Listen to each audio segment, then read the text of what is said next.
네, 화장실 다녀온 분 아무도 없습니다. 하지만 우리는 2부를 시작하도록 하겠습니다. 네, 자, 이 1부는 변화된 시대의 커뮤니티는 어떻게 변해왔고 또 앞으로 어떻게 될 건지에 대한 이야기를 잠깐 나눴고요. 우리 2부는 축제에 대한 이야기입니다. 아시다시피 올해 마이스 산업 자체가 폭삭 주저앉았습니다. 그 이유는 어쨌든 마이스 산업 자체는 사람들이 모여야 됩니다.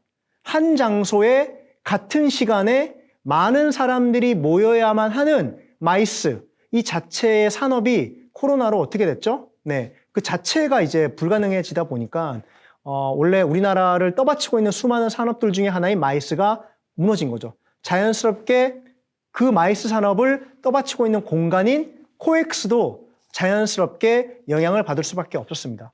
그러면 앞으로 어떻게 될 것인지 이 축제나 컨벤션과 마이스 산업 자체가 그 이야기에 대한 해결책은 우리가 모르겠지만 각자가 생각하고 있는 다양한 질문들을 던지고 그 질문들 속에서 조금은 맑아지는 순간을 경험하는 시간을 가져보도록 하겠습니다. 자, 우리 이렇게 또 1부와 마찬가지로 변함없이 세 분을 모셨는데요. 네, 자기소개는 했으니까.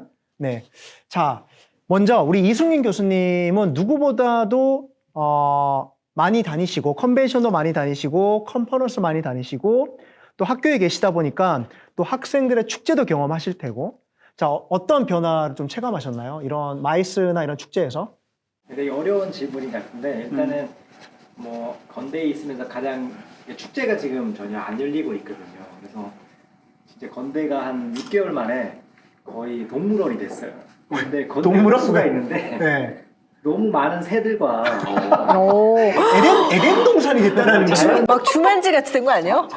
새똥이 새똥이 엄청 많고 그래서 그만큼 이제 사람이 많으면 이제 동물이 없어지는데 그만큼 지금 이제 모이지를 못하니까요. 약간 농담이었고요. 그래서 어쨌든 학교 축제는 없습니다. 근데 페스티벌의 의미를 좀 페스티벌은 사실은 저는 그 커뮤니티하고 비슷한 거라고 생각을 하거든요. 일종의 커뮤니티 사람들이 모이는 거고 페스티벌도 사람들이 모이는 건데 굳이 이걸 뭐 학문적으로 저는 정의를 정확하게 모르겠지만 페스티벌은 제 개인적으로 생각을 해보면 이 커뮤니티보다는 좀 확장 더 사이즈는 좀 클 것 같고 그리고 좀 더 느슨할 것 같아요. 예를 들면 지나가다가 코엑스가 굉장히 흥미로운 형태, 잔치 형태로 왁자지 그런 걸 만들면 내가 특별한 목적이 없다가도 거기 조인하고 싶은 욕망이 들면 조인해서 같이 즐기는 거죠. 그래서 어떻게 보면 정말 축제야말로 그 오프라인 커뮤니티의 가장 최정점 모르는 사람도 참여시킬 수 있는 그런 활기차고 뭐 매력 넘치는 이런 것들이 톡톡 튀는 이런 것들이 가장 큰 장점인데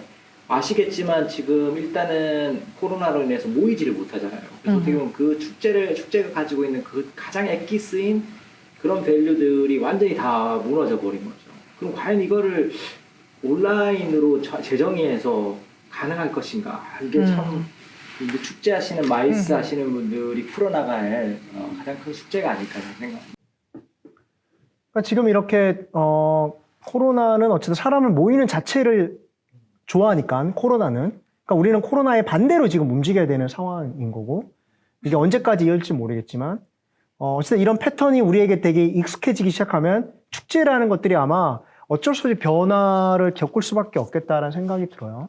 자, 그러니까 이런 상황에서도 우리 천세희 이사님이나 우리 신기주 편집장님이 보시는 이런 다양한 사람들의 관계 속에서 이런 행사나 이벤트나 이런 것들을 또 많이 해보시잖아요. 어떤 변화를 겪고 있고 앞으로 이런 것들이 어떻게 될까요? 저는 사실 요 주제가 축제라고 생각할 때는 조금 어려웠는데 네, 이벤트도 컨퍼런스로 되고요. 생각하니까 저 너무 쉬워졌어요. 왜냐하면 왔다. 그분이 왔다. 왜냐면 이거는 그러니까 그 비즈니스 컨퍼런스를 저는 계속 또 기획을 했었잖아요. 그래서 코로나 이전에는 컨퍼런스를 딱 기획을 할 때 뭐가 있냐면 공간이 주는 압도 그리고 빠방한 라인업. 그래서 참석한 사람들에게 우와 하면서 임팩트를 빡 주는 기획을 했거든요.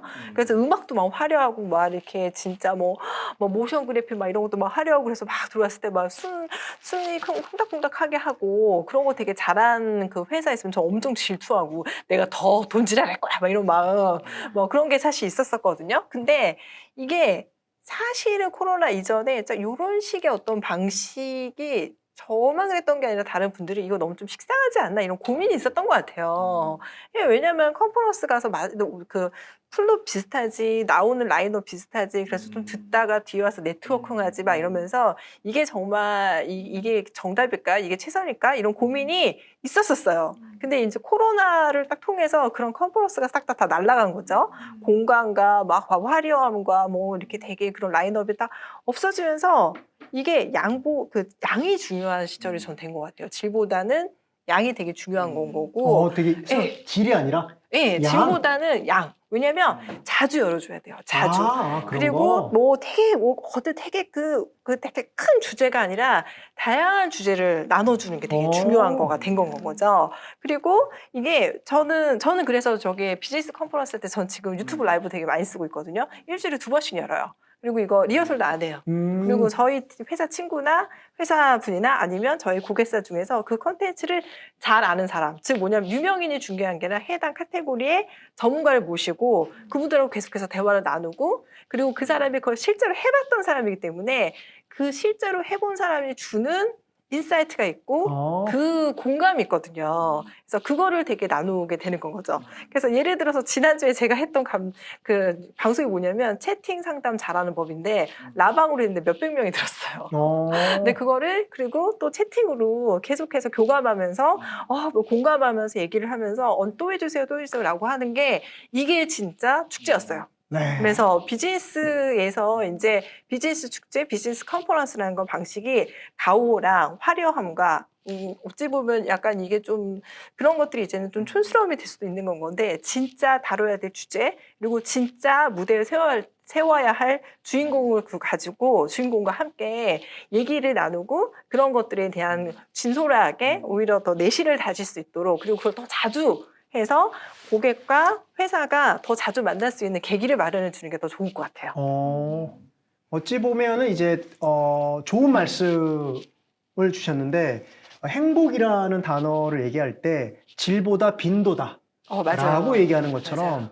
이제 축제의 방식이 한날 한시에 한 방이 아니라 흩어지게 하고 실속을 차리는 게 혹시 네임드가 아니라 정말 그 주제에 정확한 경험치가 있는 분들을 데리고 오는 게 더 중요하다. 뭐 이런 얘기인 것 맞아요. 같습니다. 그래서 좀 더 첨언하면 그러니까 오프라인으로 막 하면은 실수하면 안 되거든요. 그리고 되게 준비 잘해가지고 빠방하게 해야 되는데 사실 온라인으로 이렇게 하는 거는 좀 대충 해주세요. 그리고 막 네. 그냥 저희는 막 사무실 귀퉁이에서 하거든요. 그렇죠. 그래서 오히려 막 되게 멋있게 하는 것보다는 그냥 계속해서 시도하고 그런 계속 ING 하는 게 더 의미 있다는 그래서 거죠. 아마 패션도 하이 실종 패션들이 되게 많아지고 맞아요. 그러니까 상위 중심의 패션이 되게 중요해지고 아마 쇼핑몰도 하이 없이 상위만 판매하는 이런 온라인 시대에는 되게 많아지지 않을까라는 또 재밌는 상상을 또 해봅니다. 네. 진행 잘하시네요. 정말요? 네. 들으셨죠? 네. 네. 묻지도 따지지도 말고 록담 캐스팅. 네. 자, 우리 편집장님 한 말씀 좀 부탁드릴게요. 네, 실제로 말씀하신 것처럼 패션에서 상의만 집중적으로 팔려요, 실제로. PPL도 상의만. 맞아요. 네, 하의보다는 상의가 팔리는데. 운동도 상의만. 벌크업만 해가 다리는 왜소한데. 일단 어깨 운동, 등판 중요하죠. 운동 이런 거 하죠. 그러니까 사실 코로나가 많은 영향을 주고 있는데요. 지금 컨퍼런스 말씀하셨으니까 저도 그 생각했는데 좀 다른 앵글로 말씀드릴게요. 그러니까 이제 컨퍼런스는 지식을 나누는 페스티벌이잖아요. 엔터테인하는 페스티벌은 어떻게 될 것이냐. 우리가 이미 경험하고 있어요. 예를 들면 올해 영화 산업이 아예 괴멸 상태죠. 네, 사실 뭐 1억 명 안 넘었어요. 정말 CGV 주가 바닥이고요. CGV 거의 뭐 레이아웃 상태 계속 이어지고 있죠. 모든 극장이 다 그래요. 메가박스 포함해서 모든 것들. 멀티플렉스가 2000년에 도입됐는데 20년 만에 사실상 이제 안방 극장 넷플릭스한테 시장을 내준 상태인데 그 미래가 원래 올 미래였는데 당겨왔죠. 그러니까 영화를 본다는 것도 일종의 주말마다 하는 일종의 작은 페스티벌이었을 텐데 그 행위가 이제 거의 이루어지지 않고 있어요. 극장에 가본 기억이 거의 없을 거고 대신에 요즘 그 고민이 생각하죠. 넷플릭스로 안방에서 큰 스크린으로 영화를 보면 나쁘지 않네. 괜찮네. 그러니까 이제 이 경험을 한번 했으니 다시 극장에 가는 페스티벌 행위를 덜 하겠죠. 여기서 또 하나의 인사이트는 뭐냐면요. 올해 극장에서 영화가 거의 흥행이 안 됐는데 흥행이 된 영화가 있어요. 크리스토퍼 놀란 감독의 테넷. 테넷이 흥행이 됐어요. 어. 일단 거기에는 원인이 두 가지가 있는데요. 이게 중요한 포인트일 수 있는데 하나는 논란이라는 감독에 대한 관객들이 갖고 있는 어떤 종교적 팬덤이 있어요. 이 감독의 영화는 봐야 해. 극장에서 봐야 된다. 네, 극장에서 봐야 돼. 그러니까 논란 감독도 그 당시에 정말 논란이었죠. 정말로. 코로나 때문에 극장 개봉을 할 수 있느냐 마냐였는데 다른 영화는 다 개봉을 미루고 있는데 테넷만 여름에 딱 개봉을 했고 아니나 다를까 전 세계적으로 흥행을 했어요. 그리고 되게 어렵게 만들었어요. 한 번 보는 게 아니라 두 번 보게 했어요. 네, 그것도 흥행 포인트였을 거예요. 그런가요? 네. 아. 또 있어요. 또 뭐냐면 놀란 감독은 영화를 아이맥스로만 찍어요. 그건 극장이 아니면 절대로 구현될 수 없는 사이즈예요. 그건 여전히 지금 TV로 봐도 극장에서 보는 거하고는 전혀 다른 경험을 제공하거든요. 여기는 극장 산업은 다 괴멸됐어요. 페스티벌은 흥행이 안 됐지만 전체적으로 단 한 편 거기서 봐야만 하는 절대적인 이유를 두 가지 주는 페스티벌만 성공한 거죠. 하나는 종교적인 팬덤을 갖고 있어야 돼요. 두 번째는 절대로 온라인에선 제공할 수 없는 경험을 제공해줘야 돼요. 네. 앞으로 그건 코로나가 종식돼도 바뀌지 않을 거예요. 구태여. 예를 들면 지금 극장 개봉하겠다고 했다가 넷플릭스로 개봉한 영화들 꽤 많이 있잖아요. 맞아요. 네. 최근에 전종서 씨 그 주연한 콜 영화가 넷플릭스로 굉장히 흥행이 했는데요. 원래 극장 개봉하려고 했었어요. 하지만 극장 개봉이 안 되니까 넷플릭스로 경험하니까 재밌어요. 맞아요. 근데 이거를 그러면 이렇게 다들 이 얘기를 하는 거예요.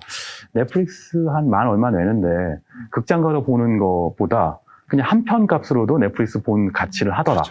그러니까 이제는 점점 넷플릭스한테 더 많은 기대를 하겠죠. 당연히 넷플릭스 주가가 올라가고 있잖아요. 그러니까 앞으로 오프라인 엔터테인한 경험들은 그러니까 요즘 뭐 지금 크리스마스 얘기니까 보면 크리스마스 시즌에 여전히 커뮤니티 모임이 유지되고 있는 모임이 있죠. 바로 종교 모임이에요. 성가대 모임은 여전히 활성화되고 있다고 하더라고요. 그러니까 그건 무슨 얘기냐면요. 그 모임이 다들 뭐 방역 때문에 걱정도 많이 하시지만 그 모임에 가야 하는 거예요. 왜? 이건 종교적인 믿음이기 때문에 그 소속감을 이거는 나의 필요에 의해서가 아니라 이건 의무인 거죠. 그러니까 그 정도의 커뮤니티 종교적 페스티벌이 아니면 앞으로는 지속 가능성이 떨어져요. 그러니까 아까 자료들은 이제 놀란 감독의 테넷만 해도 그것은 봐야 하는 거죠. 그건 아주 종교적인 신념이에요. 그러니까 그 정도의 소속감, 그 정도의 믿음, 그 정도의 경험을 제공해 주어야만 사람들을 오프라인 공간에 페스티벌 공간으로 끌어낼 수 있다는 것. 그럼 우리가 지금 이제까지 수없이 많은 페스티벌이 있었잖아요. 아까 잠깐 말씀하신 것처럼 마이 산업이 붕괴됐다고 말씀하셨는데 수없이 많은 페스티벌이 성행했는데 싹 정리됐죠. 다시 부활할 텐데 하지만 모두가 다 부활하지 못할 거라는 거예요. 그렇게 막강한 영향력을 경험을 맞아요. 제공해 줄 수 있어야만 하겠죠.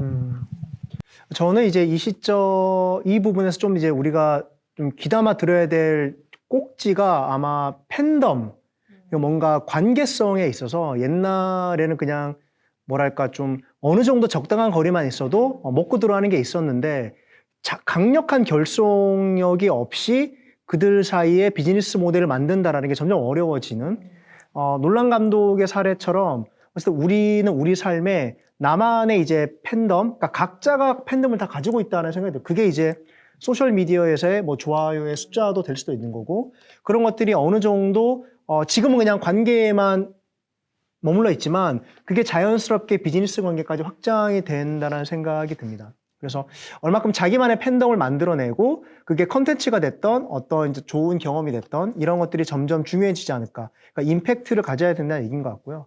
실례로 올해 제가 부산국제영화제 기간에 부산에 잠시 간 적이 있었는데요. 놀랍게도 예전에 부산역에 내렸을 때 부산역에 내려서 해운대가 부산국제영화제의 메인 거점이에요. 거기 이제 영화의 전당도 있고 해운대 이제 바닷가에 뭔가 다양한 행사가 벌어지는데 정말 특이한 경험은 제가 해운대 행사 다른 일 때문에 갔는데 부산역에서 해운대까지 가는 길에 한 번도 부산영화제 관련 포스터를 본 적이 없어요.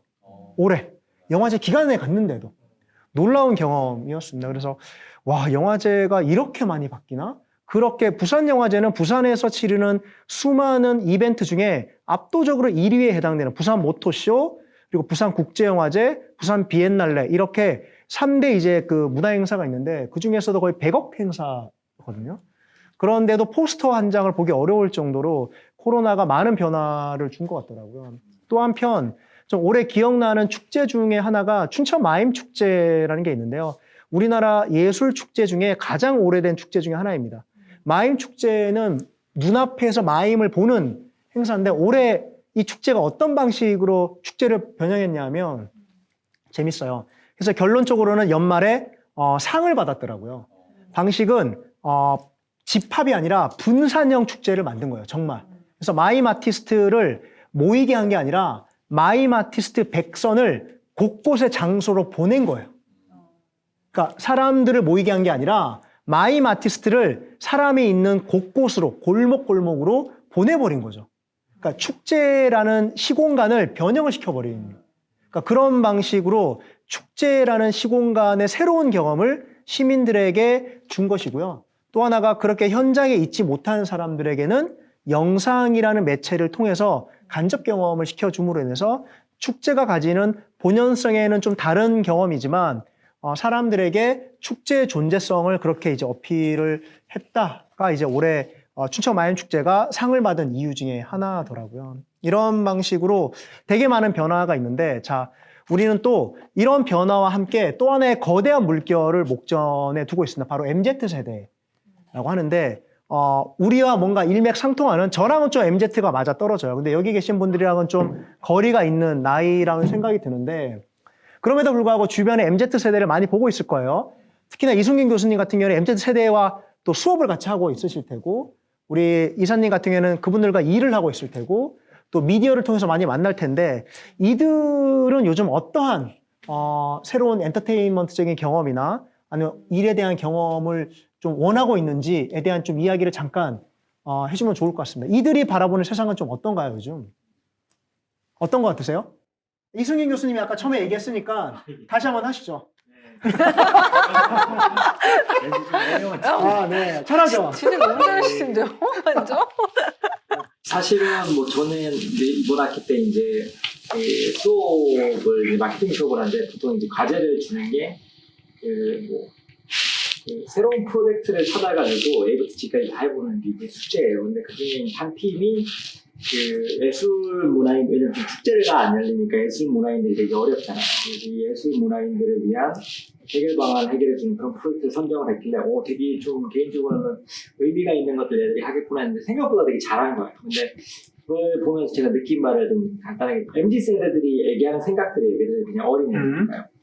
제가 이제 두 가지 포인트인데, 하나는 최근에 송승환 선생님이라고 아시겠지만 이제 유명한 안타를 만드신 분이죠. 근데 그분이 이제 최근에 이제 언론에 인터뷰했을 때, 야, 코로나 시절에 연극을 그 TV로 보는 게 이게 되겠냐. 그 생선을 통조림, 살아있는 생선을 통조림. 회를 통째로 어떻게 먹느냐라고 얘기하셨죠. 그게 어떻게 그 똑같은 저는 그걸 되게 동의를 했었는데, 그 사고방식 자체가 되게 저의 사고방식일 수 있다는 생각을 한 거예요. 그러니까 또 애들은 그렇게 생각을 안 할 수도 있는 거죠. 되게 중요한 포인트인데. 우리는 그렇게 생각하는데. 그렇죠. 근데 왜냐하면 그 친구들이 얘기한 거는 그게 맞다. 하지만 이제 근데 이제 공연이라는 이런 것들은 뮤지컬이라는 이런 축제 형태는 직접 가서 그걸 보는 것도 되게 중요하지만 굉장히 팬덤이 또 강한 일종의 세그들은 여러 번 간다.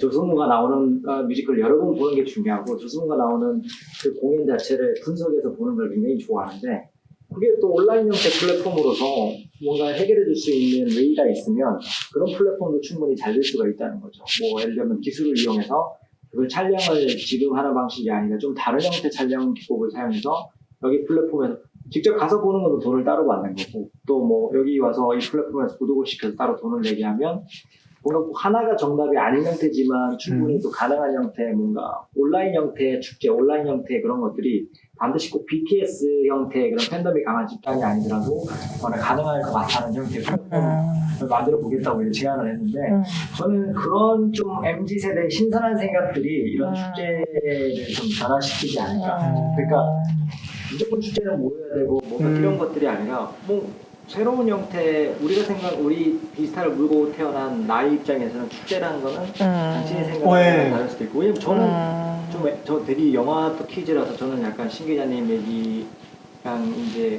비슷한 게, 최근에 이제 그 워너가 어쨌든 이제 원더우먼을 이제 동시 개봉하기로 했잖아요. 극장에 걸리는 동시에 HBO Max에 같이 풀기를 한 것처럼 붕괴하고 있잖아요.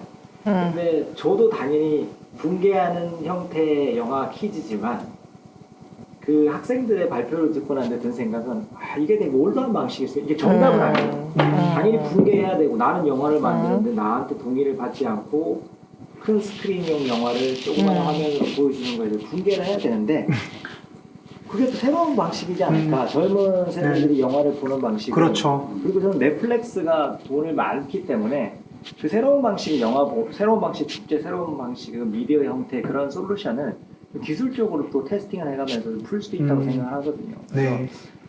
너무 이분법적으로 생각하지 말고 새로운 형태 축제가 태어났을 때 좀 응원해주고 또 새로운 방향으로 좀 밀어주고 하는 흐름이 더 보여지면 좋지 않을까 생각합니다. 어찌 보면 이제 송승환 선생님이 이제 어떻게 회를 통째로 먹느냐에 대한 이야기는 우리 입장에 당연한 것처럼 느껴지는데 굳이 회를 먹을 필요 있나? 뭐 이렇게 생각하면 굳이 회가 아니어도 수많은 옵션들이 존재를 하는 거 아니에요. 예. 그러니까 하나의 방식으로만 판단할 게 아니라 이제는 새로운 방식들을 수용할 수밖에 없는 상황이니 굳이 나의 입장만을 이제 또 할 게 아니라 다양한 의견들. 그러니까 이러다 보니까 이제 또 세상이 또 어찌 보면 또 새로운 아이디어로 뽐뿌지를 받으면 더 멋져질 수도 있을 것 같습니다. 네. 이들을 또 미디어로 만나는 분이 계세요. 우리, 네, 신기수 편장님은 물론 이제 이런 아재들도 많이 방송을 보긴 하지만 다른 방식으로 미디어를 경험하는 MZ세대 요즘 어떠신 것 같으세요? 밀레니엄 Z세대 특징은요, 아주 극단적 개인화 세대겠죠. 그러니까 코로나 방역으로 놓고 보면요. 그 코로나 방역이 우리나라가 되게 잘 됐다고 하잖아요. 그 이유는 다른 국가들에 비해서 사회적 거리두기를 잘 지켰던 이유는 여전히 우리가 공동체 형태로 남아있기 때문일 거예요. 우리가 얘기하는 커뮤니티도 거기에 가깝다고 생각하는데요. 어쨌든 우리가 사회적 거리두기 안에서 하나의 공동체, 커뮤니티, 공동체라는 개념이 여전히 남아있어요. 반면에 미국이나 유럽의 경우에는 공동체 개념보다 개인화되어 있죠. 그러니까 내가 내 선택 자유롭게 하는데 국가 간섭하지 말라. 그래서 마스크도 안 쓰고? 네, 그렇죠. 마스크를 안 쓸 자유가 있다. 우리한테는 이해가 안 가죠. 왜냐하면 특히 일본이나 우리나라의 개념으로 보면 이웃한테 피해를, 공동체한테 피해를 주지 않느냐라는 문제가 발생하지만 미국한테 그 질문 자체가 성립이 안 되는 거예요. 그러니까 이렇게 다른 세상에 살고 있죠. 근데 우리는 밀레니엄 Z세대는 이제 우리 미래의 세대인 거죠. 우리도 그렇게 가는 거예요. 이제 개인화 세대. 근데 우리 이전 세대는 사실은 그러니까 중국에서 놓고 볼 수 있을 텐데 단체랄까? 집단? 여전히 그러니까 어떤 공동체라기보단 국가라는 단일 체제 안에 속해 있다는 소속감을 갖고 있는 거예요. 거대한 커뮤니티인 거죠. 국가 커뮤니티. 그러니까 이제 한국 사회는 밀레니엄 Z세대가 이제 지금은 10대, 20대인데 30대, 40대가 되면 그러면 그러니까 개인화되고 자신의 자율성이 극단적으로 표출돼야만 그것이 자연스럽다고 생각하는 사람들이 이 사회를 주도하게 되겠죠. 우리는 이제 옛날 얘기하면서 공동체가 어디 갔어? 커뮤니티는 옛날에 정말 끈끈했는데 이런 얘기 지금 우리도 하고 있는데 이제 앞으로는 그런 얘기가 되게 옛날 얘기가 될 거고 세상이 완전 바뀌겠죠. 그러니까 이 밀레니엄 Z세대들은 그렇게 완전히 극단적으로 개인화되어 있다면 역설적으로 그냥 두 가지 이 현상이 발생할 수 있겠는데 하나는 일단 그렇기 때문에 본인들은 어쨌든 필요에 따라서 소속감을 얻길 필요하니까 페스티벌이나 커뮤니티를 소비하게 되겠죠. 그러니까 그들한테는 그 커뮤니티나 페스티벌은 그러니까 돈을 주고 하는 소비, 극단적 소비의 형태가 될 거고요. 우리의 경우에는 커뮤니티의 경우에는 뭔가 그걸 통해서 정체성도 찾고 내가 누군지도 알게 되고 그걸 통해서 형 아우도 만나고 이렇게 했지만 이제는 그런 건 없는 거죠. 그렇게 수많은 의미를 우리는 부여했는데 그렇죠. 너무, 그들은 되게 쿨하게. 너무 심파해요. 그런 거. 너무 심파죠. 너무 옛날 얘기인 거죠. 자, 그걸 한 가지 제가 요즘 밀레니엄 Z세대가 쓰는 용어를 하나 말씀드릴게요. 삼긴다는 표현 들어보셨어요? 삼긴다? 네. 우리는 몰라도 지금 이승민 교수님은 알 것 같은데? 학생들 많이 만나니까. 섬긴다는 아니에요. 삼긴다. 그러니까 사귀는 건 아니야. 그렇죠. 사귀는 건 아닌데, 일리 한다. 그렇지. 약간 간본다라는 맞아요. 느낌이 비슷해. 네. 삼긴다. 저는 네. 어떻게 아시죠? 느낌. 역시. 저 통한다니까요. 아, 정말. 네. 이름 통해요. 네. 자, 썸 탄다는 얘기 있었잖아요. 그 벌써 10년 전 얘기예요. 이거는 연애, 사랑 안 해요. 그러니까 사실 최소의 커뮤니티 다닐 수 있죠. 연결되는 것조차도 거부하는 거예요. 사랑 부담스러워. 연애 싫어. 그러니까 사귀는 것보다 삼기는 것이 편해요. 필요를 하니까. 근데 대신 삼긴다가 여러인가 아니면 한 명인가? 옛날에는 그냥 어쨌든 사귄다는 한 명이었잖아요. 네, 예전에는 그랬죠. 그럼 5긴다나 6긴다 좀 될 것 같은데 정말? 한 명만 사귀는 거. 아, 근데 이제는 한 명만 사귀는 것도 아니고 3기고 2기고 이런 것들이 일상화되는 거예요. 연결을 그렇게 아주 우리가 생각하기에 그 연결에 가장 로맨틱하고 신파 같으면 정말 그걸 이제 드라마로 놓고 하나 비유 드릴게요. 예전에는 김은숙 작가 드라마가 인기였어요. 그러니까 도깨비, 뭐 아니면 신사의 품격, 또 뭐였더라? 시크릿 가든, 뭐예요? 백마탄 왕자가, 여성 구해주는, 그러니까 사랑하는 이야기였잖아요. 지금 가장 인기 있는 작가는 김은숙 작가가 아니에요. 김은희 작가죠. 킹덤. 네. 킹덤 뭐예요? 딱 드라마 보면 그 드라마 안에서 사랑 얘기 아무것도 안 나와요. 그냥 필요한 얘기만 하죠. 남녀 주인공이 모여서, 좀비를 퇴치하는 얘기만 해요. 필요한 정보만 주고받죠. 더 이상 감정적 교류는 필요 없어요. 그런 게 나오면 밀레니엄 Z세대는 바로 채널을 돌려요. 지루한 거죠. 그런 얘기 재미없어요. 네. 그렇게 사람 사이의 관계가 다르게 느끼는 세대가 점점 이 사회에 주류화되어 가고 있는 거죠.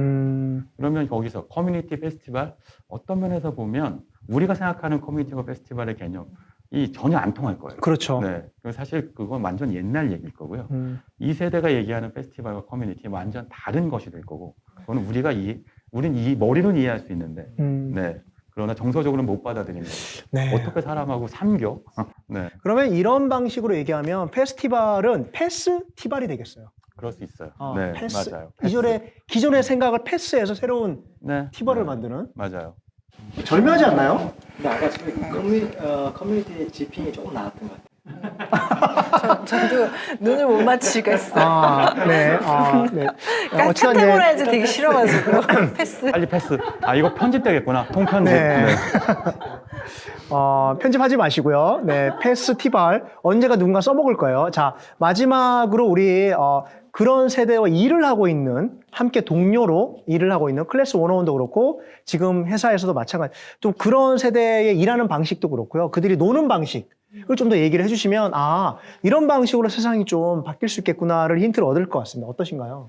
네, 되게 이 질문이 생각보다 우리 그 커뮤니티, 그다음에 축제랑 되게 연결이 돼요. 제가 우리 MZ세대랑 일하면서 너무 좋았던 장점은 이 친구들은 납득이 되면 본인이 어떻게든 해와요. 와. 그리고 이렇게 해, 아니면 이렇게 하지 마라는 단어에 제가 함께 일했던 세대 중에서 왜요를 달아요. 이건 너무너무 건강한 거예요. 그러니까 본인이 납득을 하고 그 다음에 그거를 왜요라고 얘기했을 때 그러니까 인간과 인간의 커뮤니케이션이 되는 건 거죠. 그래서 이거는 이러이러이러입니다. 그러면은 오케이 그러면은 해오고. 그게 납득이 되면? 맞아요. 네. 왜라고 물었을 때? 네. 이게 이제 왜 그러냐면 이 세대가 저는 자라면서 그러니까 그게 있는 것 같아요. 거절의 경험이 별로 없는 것 같아요. 하지 마. 이런 거 있잖아. 너 이렇게 하면 안 돼. 이런 거절의 경험이 이렇게 없어서 그런지 이거를 건강한 질문을 하고 납득을 하고 소화하고 그리고 나서 본인이 창의적으로 방법을 찾아오죠. 이거 너무 좋잖아요. 되게 좋은 케이스네요. 그렇게 보면. 특히 제가 이제 스타트업 하는 친구들하고 같이 일을 해서 그런지 모르는데 저는 요 경험이 너무 재밌었어요. 그러니까 이렇게 예전에는 이거 왜 했어? 그러면 부장님이 시키셔서 이러면 진짜 답답하잖아요.